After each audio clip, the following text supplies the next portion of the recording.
E3 एक ऐसा trade event video game companies के लिए जहां पर developers, publishers, hardware, accessory manufacturers अपने आने वाले गेम्स को और उनसे रिलेटेड मर्चेंडाइज को एडवर्टाइज करते हैं प्रेस के सामने। और इसमें कोई डाउट नहीं है कि साल का बहुत बड़ा इवेंट होता है और यहाँ पर जिन जिन गेम्स को शोकेस किया जाता है वो काफी हाइप भी जनरेट करते हैं। बट उसके बाद भी काफी सारे गेम्स को शोकेस करने के बाद भी कुछ गेम्स ऐसे हैं जो कैंसिल हो जाते हैं और आज की इस लिस्ट में भी वो गेम्स हैं जो शोकेस तो हुए लेकिन कभी रिलीज नहीं हो पाए।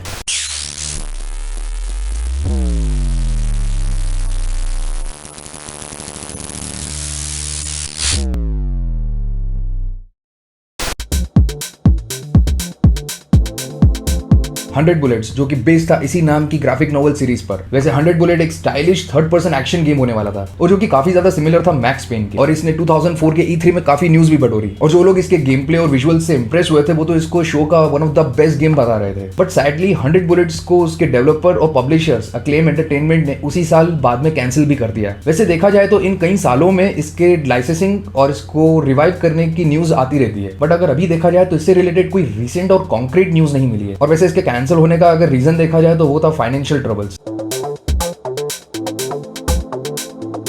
एजेंट इसे अनाउंस किया गया था 2007 के E3 में और इसे डिस्क्राइब किया गया था कोल्ड वॉर थ्रिलर और इसे एम्फेसाइज किया गया था स्टेल्थ एलिमेंट पर जो प्लेयर्स को लेकर जाता काउंटर इंटेलिजेंस और पॉलिटिकल असैसिनेशन वर्ल्ड में। उससे ज्यादा इंपॉर्टेंट चीज ये थी कि ये होने वाला था PS3 एक्सक्लूसिव गेम और इसे डेवलप कर रहे थे रॉकस्टार गेम। लेकिन बाद में E3 ने ये चीज बताई कि उनको इस गेम पर डाउट था कि ये PS3 एक्सक्लूसिव होने वाला भी है या नहीं, और जैसे जैसे टाइम निकलता गया लोगों को भी डाउट होने लगा कि एजेंट कभी रिलीज हो भी पाएगा या नहीं। वेल देखा जाए तो इस गेम से रिलेटेड काफी सारे रूमर्स भी सुनने को मिले थे, लेकिन फिर एक पॉइंट पर आकर ये चीज तो क्लियर हो गई थी कि रॉकस्टार ने इस गेम को अबैंडन कर दिया है। इवन 2018 में भी इस गेम के ट्रेडमार्क को रिन्यू नहीं किया गया था, जिससे ये बात भी और ज्यादा कंफर्म हो गई कि ये गेम अब कभी नहीं रिलीज होने वाला है।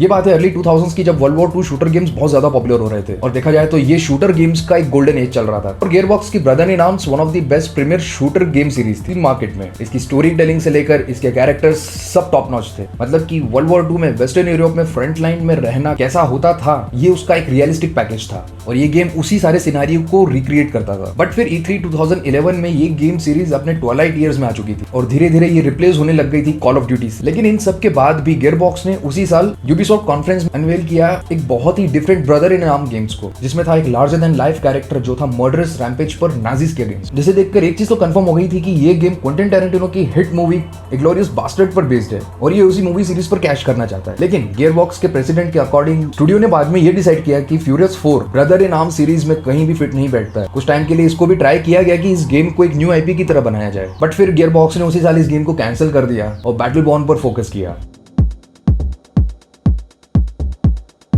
तो फेबल एजेंट्स एक बहुत ही ज्यादा मोस्ट एम्बिशियस एंट्री होने वाली थी फेबल सीरीज में और ये गेम होने वाला था विंडोज और एक्सबॉक्स के लिए। उसके पहले भी लेजेंडरी गेम डेवलपर पीटर मोलिनॉक्स और लायनहेड स्टूडियोज इसी सीरीज में काफी सारे गेम्स को रिलीज कर चुके थे। और इस गेम की सबसे बड़ी एक्साइटेड चीज ये थी कि इस गेम को आप 4 प्लेयर्स, कंप्यूटर ओपोनेंट और इवन विलन बनकर भी खेल सकते थे। और ये था एक एक्शन RPG गेम। ये गेम जो कि बन रहा था 15 मिलियन के बजट पे और होने वाला था one of the most expensive games of the time. But फिर मिसमैनेजमेंट के चलते माइक्रोसॉफ्ट ने इस गेम को 2016 में कैंसिल कर दिया और लायनहेड स्टूडियोज को भी बंद कर दिया। डेड आइलैंड 2 एक एक्शन रोल प्लेइंग गेम जो कि सीक्वल था 2011 में आए डेड आइलैंड का। इसे अनाउंस हो किया गया था 2014 में, लेकिन उसके बाद से ही ये गेम काफी सारी डिफिकल्ट डेवलपमेंट से होकर निकल रहा है और जिसका मेन रीजन था मल्टीपल स्टूडियोज का चेंज होना। ओरिजिनली येगर डेवलपमेंट को हायर किया गया था 2012 में इस गेम को डेवलप करने के लिए, लेकिन फिर 2015 में उनको निकालकर रिप्लेस कर दिया गया सुमो डिजिटल से। उसके बाद फिर सुमो डिजिटल को भी रिप्लेस कर दिया गया डम्पस्टर स्टूडियोज से, जो कि डीप सिल्वर का ही इंटरनल स्टूडियो था और 2019 से लेकर अभी तक यही डेवलपर बने हुए हैं। आप यकीन नहीं मानोगे कि इस गेम का ट्रेलर हिस्ट्री का one of the most popular game trailer था। अब इतने लंबे टाइम के बाद भी ये गेम आज तक किसी को देखने को नहीं मिला। आप इसके गेम के ट्रेलर को जाके YouTube पर चेक कर सकते हैं।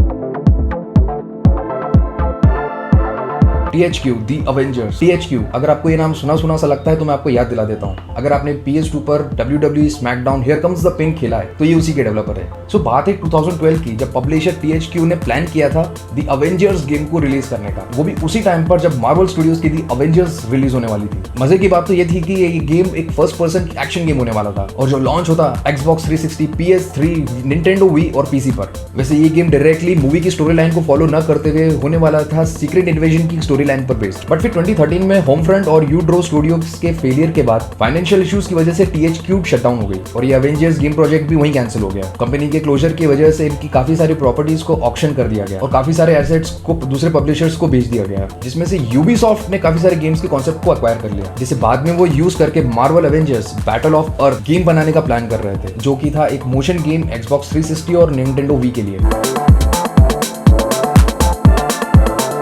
2008 में EA काम कर रहा था बैटमैन वीडियो गेम सीरीज पर, और जो कि डायरेक्ट कनेक्टेड थी क्रिस्टोफर नोलन की आई बैटमैन सीरीज से, जो आई थी 2005 में। और ये होने वाला था 2005 में आई बैटमैन बिगिंस का डायरेक्ट सीक्वल, सेम जैसे कि डार्क नाइट मूवी थी। और बैटमैन द डार्क नाइट को डेवलप करने का सारा काम दिया गया था पैंडेमिक स्टूडियोज को, और इस गेम में हमको दिखने वाला था एक ओपन वर्ल्ड डिजाइन, जैसा सेम हमको बाद में आर्कम सिटी गेम में देखने को मिला। इस गेम को डेवलप करते टाइम जो सबसे बड़ा इशू था वो था इस गेम के एसेट्स, जिसमें काफी सारे एसेट्स कुछ ऐसे थे जो ओडिन इंजन में सपोर्ट ही नहीं हो रहे थे, और जब भी डेवलपर्स गेम के एसेट्स को ओडिन में लेकर जाते तो गेम क्रैश हो जाता, फ्रेम रेट्स ड्रॉप हो जाते और गेम पूरा अनप्लेबल हो जाता था। और उसके बाद ही EA ने इस गेम को कैंसिल कर दिया, क्योंकि 2008 के एंड तक इस गेम को डेवलप कर पाना काफी ज्यादा इंपॉसिबल हो गया था। और वेल अगर ये गेम कैंसिल नहीं होता तो ये गेम अकेला ही EA के लिए $100 मिलियन का रेवेन्यू जनरेट कर देता।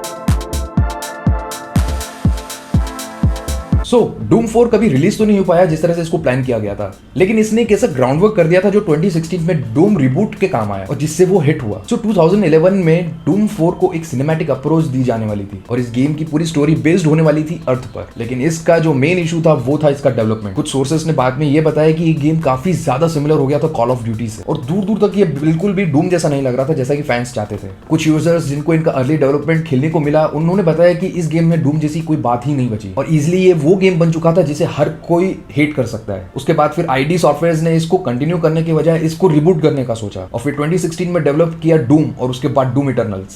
सो ये थे हिस्ट्री के वो गेम्स जिनको अनाउंस तो किया गया लेकिन कभी डिलीवर नहीं हो पाए। इनमें से कौन से गेम के लिए आप कभी एक्साइटेड थे, या फिर आपने इनके अलावा भी कोई गेम्स को देखा जिसके लिए आप काफी ज्यादा एक्साइटेड थे लेकिन कभी खेलने को नहीं मिला? अगर आपको लगता है मैंने किसी और गेम को भी अगर मिस किया है जो आपको याद है, आप नीचे कमेंट्स में उसे मेंशन कर दीजिए। उसके अलावा सारे सोशल मीडिया के लिंक्स नीचे डिस्क्रिप्शन में है। वीडियो पसंद आएगा तो please like, share and subscribe, and मैं मिलता हूं आपसे अगली वीडियो में।